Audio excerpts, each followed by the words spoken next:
یہ آل India radio سری نگر ہے. پیش خبروں سے پہلے یہ پیغام.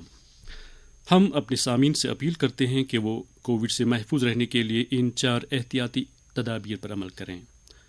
کووڈ مخالف سبھی ٹیکے لگوائیں، چہرے پر ماسک لگائیں، سماجی دوری کو یقینی بنانے کے لیے 2 گز کی دوری بنائے رکھیں اور ہاتھ اور چہرے کو صاف ستھرا رکھنے کی طرف خصوصی توجہ دیں.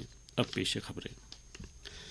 وزیر اعظم نریندر مودی نے کہا ہے کہ 5 ریاستوں میں اسمبلی انتخابات کے نتائج سے بی جے پی کے غریب دوست اور فعال حکمرانی عمل کی تصدیق ہوتی ہے. یو پی، اتراکھنڈ، منی پور اور گوا کے انتخابات میں کامیابی حاصل کرنے کے بعد نئی دلی میں پارٹی ہیڈ کوارٹر پر کارکنوں سے خطاب کرتے ہوئے وزیر اعظم نے کہا کہ یو پی، گوا اور منی پور میں اقتدار میں ہونے کے باوجود پارٹی کے ووٹ شیئر میں اضافہ ہوا ہے.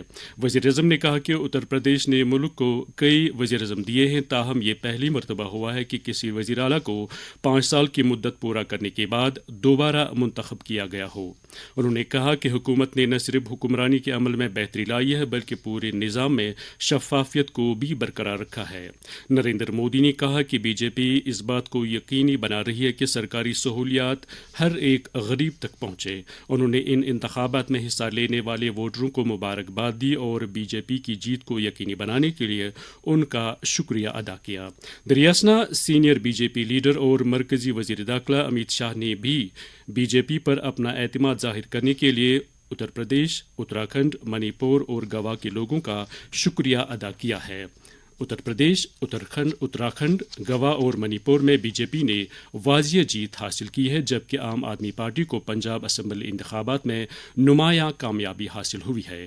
بی جے پی نے یو پی میں 255، اتراکھنڈ میں 47، گوا میں 20 اور منی پور میں 32 نشستیں جیت لی ہے. پنجاب میں عام آدمی پارٹی نے 117 اسمبلی سیٹوں میں سے 92 سیٹیں حاصل کی ہے. سماج وادی پارٹی نے اتر پردیش میں 111 نشستوں پر جیت درج کی ہے.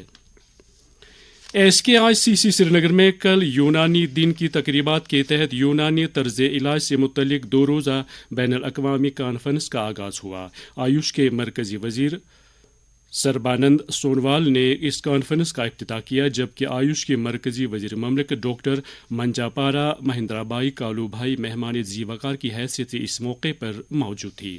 مرکزی وزراء نے کہا کہ حکومت ملک میں یونانی ادویات اور طرز علاج کو فروغ دینے کے لیے ہمہ رخی اقدامات کر رہی ہے. انہوں نے کہا کہ جموں کشمیر ادویاتی پیڑ پودوں سے مالا مال ہے اور ان وسائل کو بروئے کار لانے کے لیے ہر ممکن اقدامات کیے جا رہے ہیں.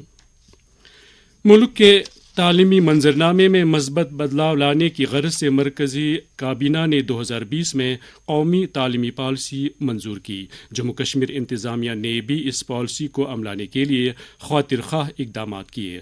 سرکار کی جانب سے جاری ایک پریس بیان میں کہا گیا ہے کہ یو ٹی انتظامیہ طلباء کی ہنرمندی بڑھانے اور روزگار کے وسائل پیدا کرنے کے ساتھ ساتھ مقامی زبانوں اور کلچر کو فروغ دینے کی طرف خصوصی توجہ دے رہی ہے.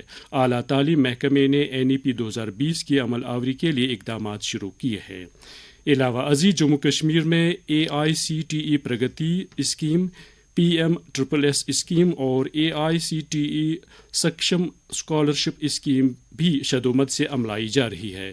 ڈگری کالجوں میں تحقیق اور اختراعیت کو فروغ دینے کے لیے انکیوبیشن مراکز بھی قائم کیے جا رہے ہیں.